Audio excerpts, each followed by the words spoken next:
Oklahoma Gardening is a production of the Oklahoma Cooperative Extension Service as part of the land grant mission of the Division of Agricultural Sciences and Natural Resources at Oklahoma State University, dedicated to improving the quality of life of the citizens of Oklahoma through research-based information. Underwriting assistance for our program is provided by the Oklahoma Department of Agriculture, Food, and Forestry, helping to keep Oklahoma green and growing. Welcome back to Oklahoma Gardening. I'm happy to bring you a new episode. While the weather outside can be unpredictable this time of year, I'll show you an option to bring the garden indoors. Becky Carroll joins us to talk about adding fruit trees into our home landscape. And then I have someone new I want to introduce you to. We've got a lot of ground to cover, so let's get started.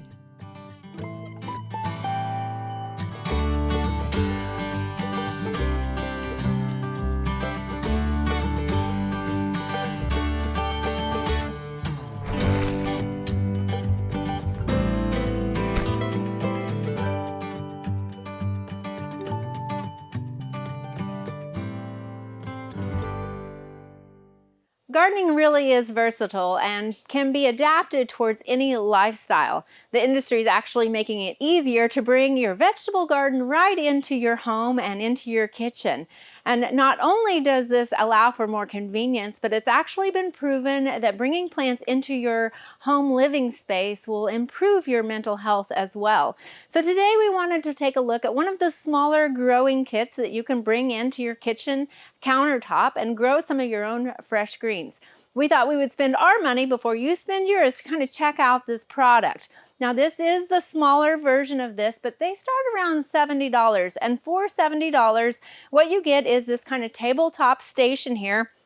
It's got this basin here that holds the water, and then this arm that reaches over is what lights the plants down below. Now, this particular one offered two different trays. So we've got one tray that has 3 holes. And this particular kit came with 3 seeded pods. So we've got a couple of different herbs here that it offers. And then it came with some other plugs that we were able to use our own lettuce seeds in. And that's what we have growing right here. So really with these indoor growing kits, what you're paying for is convenience and also the look. Now obviously this has more of a modern, sleek style. Most of them are also hydroponic systems, which means the plant is growing in water with these little plugs. So there's no soil, which means less mess on your kitchen counter. With this modern style also, having it in your kitchen it will allow you just to visibly see it more frequently than what you might check your backyard garden. Now, of course, this limits what you can grow a little bit, but it is provide opportunity for you to grow greens, herbs, and they do market this with miniature tomatoes, miniature eggplants, and also miniature peppers as well.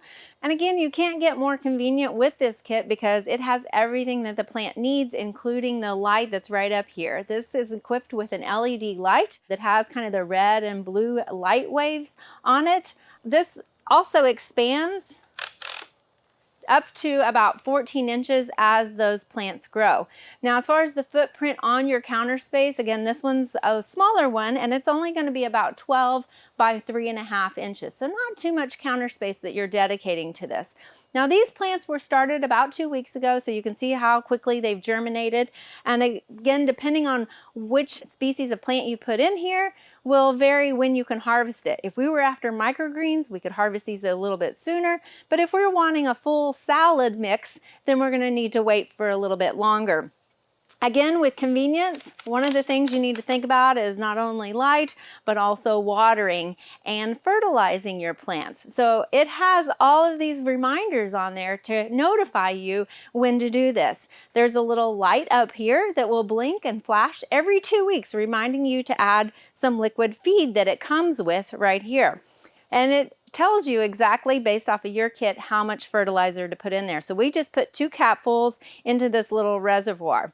you want to monitor your water level. So this is a hydroponic system, so the good thing is you can't overwater, which is one of the tricky things about gardening outside, is when to water and how often to water.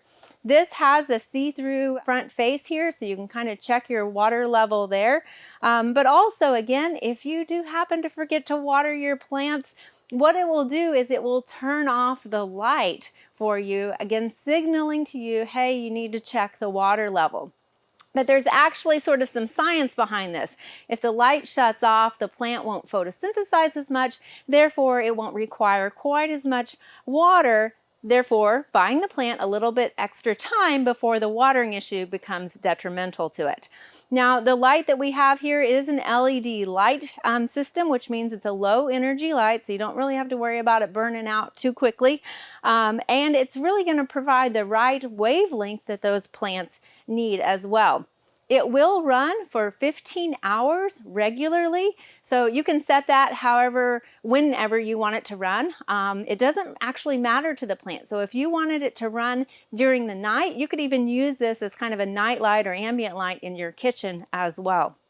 So again, you're getting convenience in this system, and it's as simple as putting your plant plugs in here, filling it with water, and simply plugging it in over here on the side, which will allow it to turn on the light. And you can see the bright light in there that comes down on this plant. The other thing that this kit did offer too was these little germination cups that you can put over to sort of help get those seeds germinated with the humidity. Now this also does come with some recipe cards, and really I think that's sort of the benefit of this system is often when you're cooking, you just need a few herbs to add to your recipe. And in fact, you can even monitor the growth of your plant fairly easily since it'll be in your kitchen or in your living room. And so you could see if your basil is getting too tall or too leggy, that maybe you need to utilize it in a recipe in the future. The other thing is, especially in the winter time, if you're not buying your greens or your lettuce from a local farmer, by purchasing some of those bag lettuces, they can go bad so quickly. And if you just want a little bit of lettuce to add to your sandwich or to a wrap, this is a really great tool for that. You can just harvest a little bit and have it throughout the week for your sandwich. Now, of course, this is not going to replace the outdoor garden, and I'm not suggesting that, but this can be a nice supplement to an outdoor garden, especially during those dreary winter months. Or for somebody who might have limited access to outdoors or limited mobility, this might be an ideal situation just to grow a little something in your home, office, apartment, or even a retirement village.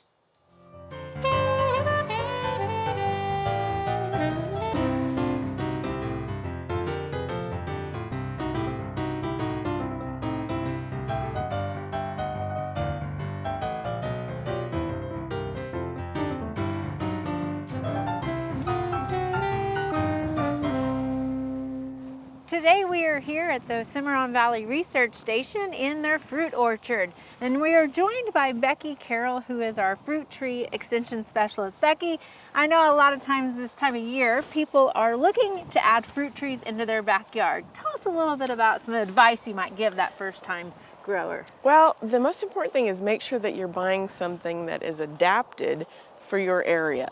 So Oklahoma is not California or Washington, so we have very fluctuating temperatures, and so we want something that's going to be adapted to our climate and the amount of disease pressure that we might have. So that's really important things to consider when you're looking for a fruit tree. Now, I know a lot of times that's the big thing, is when is the last frost going to happen, and that can be detrimental to those fruit being set. Right. We want to make sure that the trees that we're ordering are going to be adapted to our climate, and one way we can kind of look at that is the number of chill hours that are required for that tree to start to grow in the spring and produce fruit.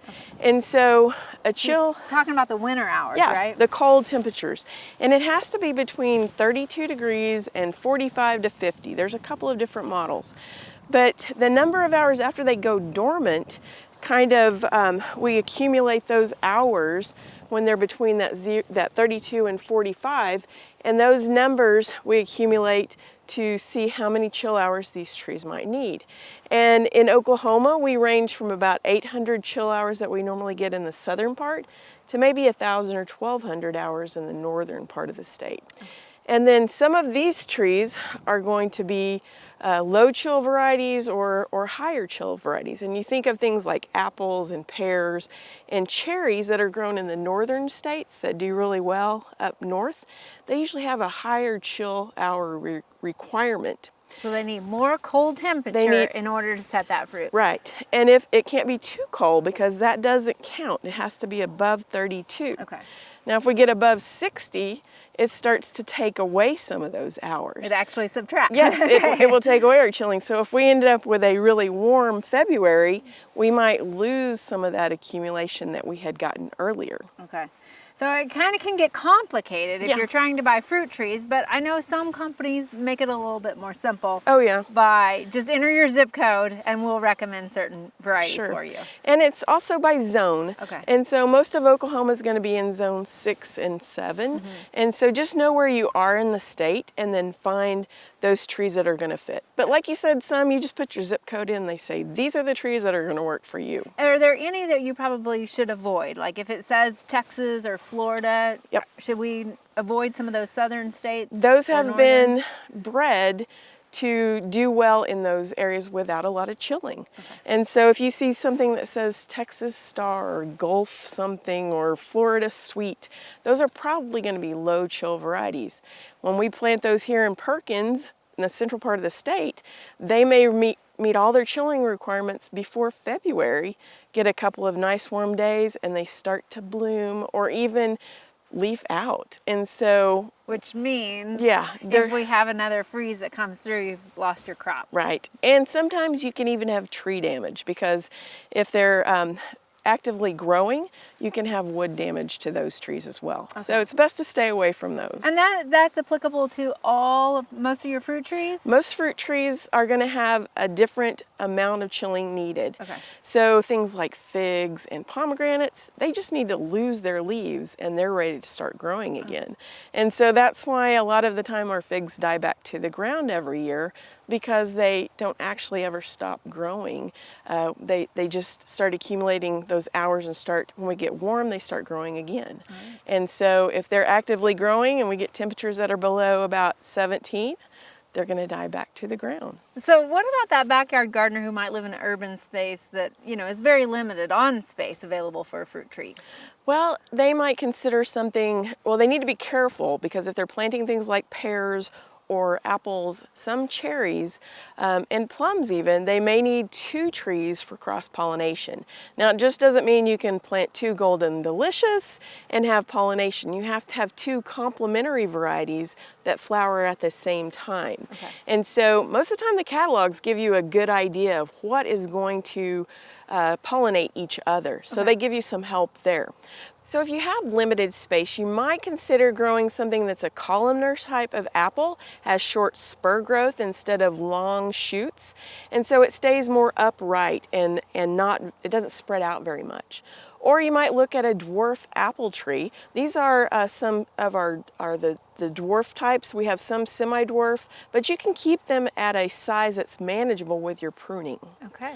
And so it is important to make sure that you know the pollination requirements, especially for those pears, apples, cherries, plums. Most of our peaches, nectarines, and things are going to be self-pollinating. Peaches and nectarines are going to be more difficult to manage the insect and diseases. Okay. They have a lot of issues and have to be sprayed pretty much from bloom time until harvest. And that can be organic spray too. It can be organic spray, but it has to have some type of insect and disease control.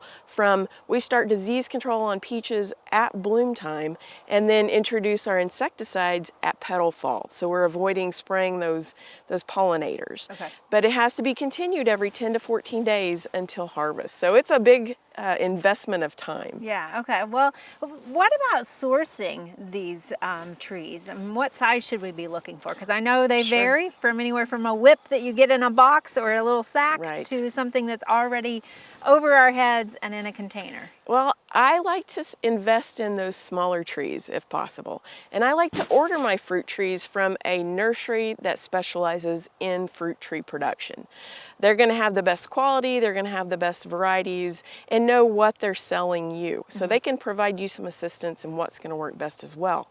But if you buy a large peach tree, and I've seen some that may be 10 feet tall, and you bring it home to plant in your yard, I'm going to recommend that you cut it off at knee high. And so it may be $100 worth of tree, but you're going to cut it back to knee high. So that's very difficult for you as the homeowner to do that pruning.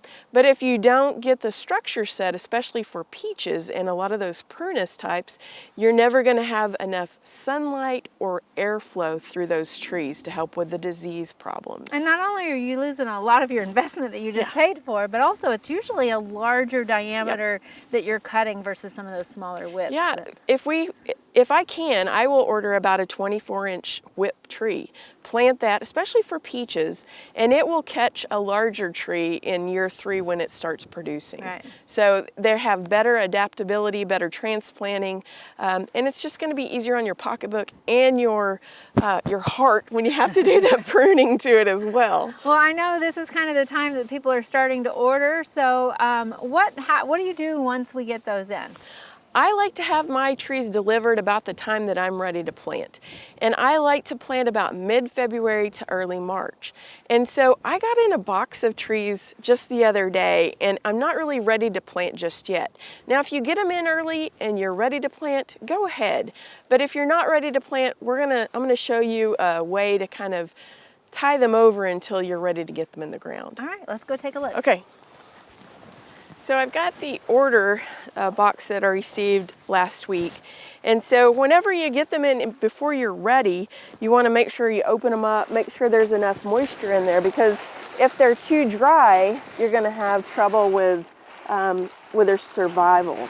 And so make sure they're moist. A lot of them will come in with peat moss or newspaper shavings or something. And so I'll leave all of that on right now because we're going to heel them in. H-E-E-L, heel in. So it's we're not just planting. Not planting. We're just going to store them until we're ready to plant. Okay. And so what we've done, and this had plastic, so we removed that. But if it's got other material, the newspaper mulch, just leave that on there. It'll be fine. Okay. Now this is just protecting the roots from freezing or drying out. And so we're going to lay them in this little ditch that we've already prepared. So it's kind of a flat surface and then it levels out. And we're going to protect the roots the most. So we'll use this mulch pile that we've got here with some soil in it. And just cover them up. Just right? cover the roots well. And then make sure that it is wet.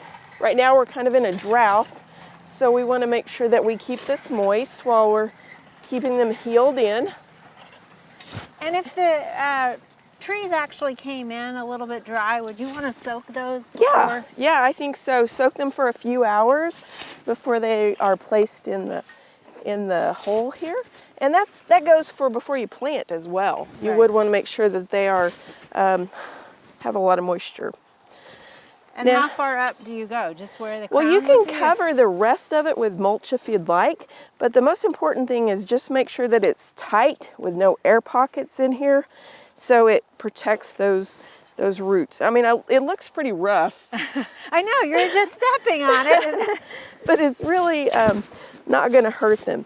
And the more soil mulch that we're covering them with, the more protection it's going to provide.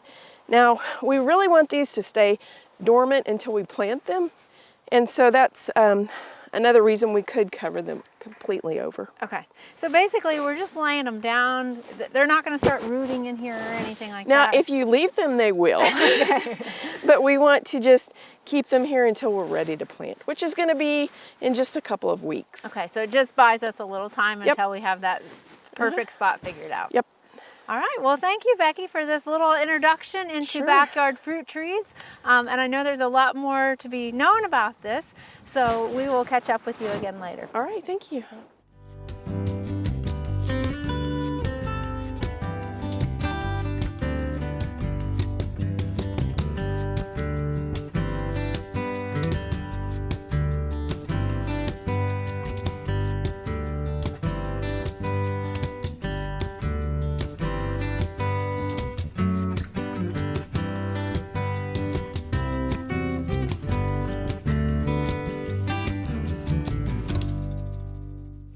Today, I'm so excited to introduce a new person that you will be seeing regularly on Oklahoma Gardening, who will be providing us with nutritional recipes. Jessica Riggin is the Lincoln County Extension Director and also the Family Consumer Science Educator in Chandler there. And Jessica, thank you so much for joining us today and joining us as we move forward with Oklahoma Gardening. We're excited to have you on the show. And I wanted to take some time to allow the audience to kind of get to know you a little bit. I know I've enjoyed talking with you behind the scenes, but you've got quite a history with OSU. Tell us a little bit about, you're from Oklahoma, right? Yes, I'm from Oklahoma. I grew up in Marietta, Oklahoma, down in the southern part of the state. And when I came to college at OSU, that's actually where I met my husband on the cheerleading squad at OSU in 2004. I graduated with a bachelor's degree in hotel and restaurant administration. And then after coming to work for Extension, I went back to school to get my master's in nutrition. Okay. And so I have 3 degrees from OSU. And you definitely know what you're doing in the kitchen, but with Family Consumer Science, that's not just about cooking. Tell us a little bit about what all that encompasses. Yeah, I get to do a lot of fun things as the Family Consumer Sciences Educator. Cooking and nutrition is where my heart is. It's probably my favorite thing that I do, but I also do a lot with financial management, personal financial literacy with junior high and high school age students, and then family financial management with adults. I also do some parenting programs and some physical activity programs. One of them is yoga for kids, where I just go and do yoga with kids. And then I also have a walking program for people with arthritis. It sounds like you really span the age range there, and obviously physical activity is important for somebody who's a former cheerleader, as you are. But a lot of times when we look at New Year's resolutions, people are thinking about that sort of stuff, as well as getting organized. And I'm excited that we're going to talk about meal planning today, because as a busy mother of 2, which you are as well, how can we get more organized in the kitchen? So the best thing you can do if you want to cook more at home is to have an actual plan. And you can do it any way you want, whether it's you're planning for a week at a time or 2 weeks at a time or a month at a time. I prefer to do a month at a time. And I also prefer to write it down on just old school paper. I print out a calendar that's printable. I fill it out by hand.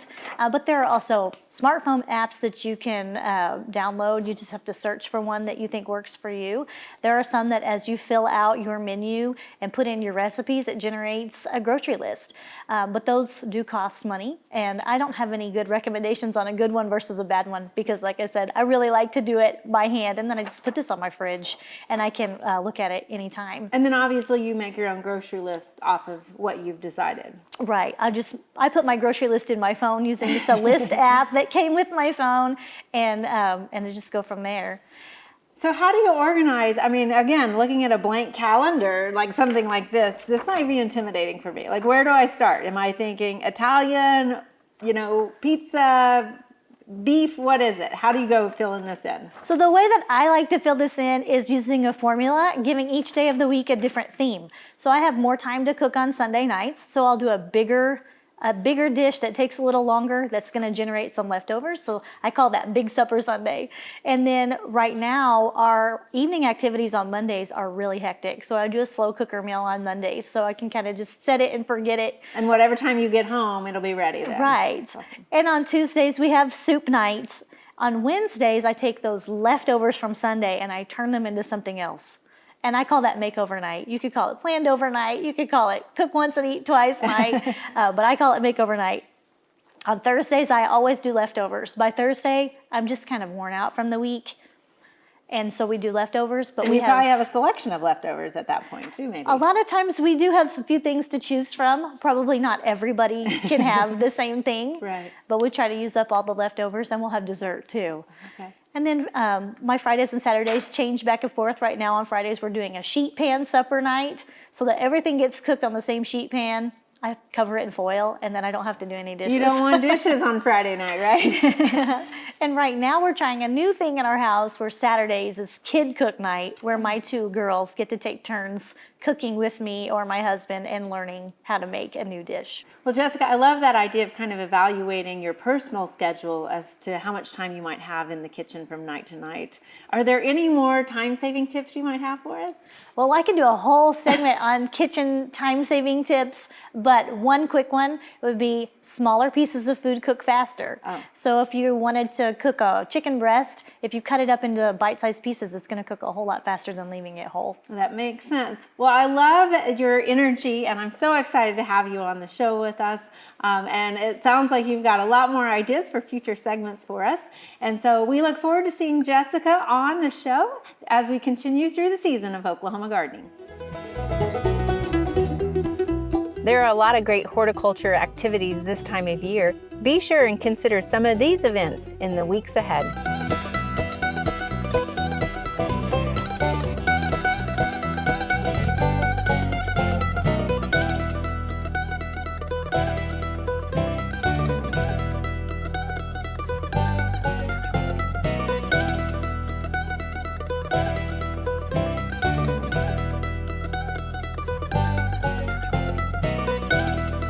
Join us again next week on Oklahoma Gardening as we begin sowing cool season crops, learn about frost pockets, take a look at our dry winter weather, and finally, we will top it off with some ways to spruce up those houseplants.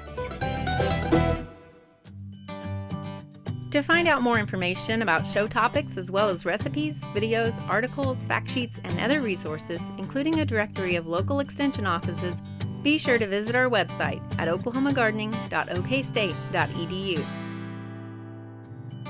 And we always have great information, answers to questions, photos, and gardening discussion on your favorite social media as well. Join in on Facebook, Twitter, and Instagram. You can find this entire show and other recent shows as well as individual segments on our Oklahoma Gardening YouTube channel. Tune in to our OK Gardening Classics YouTube channel to watch segments from previous hosts. Oklahoma Gardening is produced by the Oklahoma Cooperative Extension Service as part of the Division of Agricultural Sciences and Natural Resources at Oklahoma State University. The Botanic Garden at OSU is home to our studio gardens, and we encourage you to come visit this beautiful Stillwater gem. We would like to thank our generous underwriter, the Oklahoma Department of Agriculture, Food, and Forestry. Additional support is also provided by Pond Pro Shops, Greenleaf Nursery and the Garden Debut Plants, the Oklahoma Horticultural Society, and Tulsa Garden Club.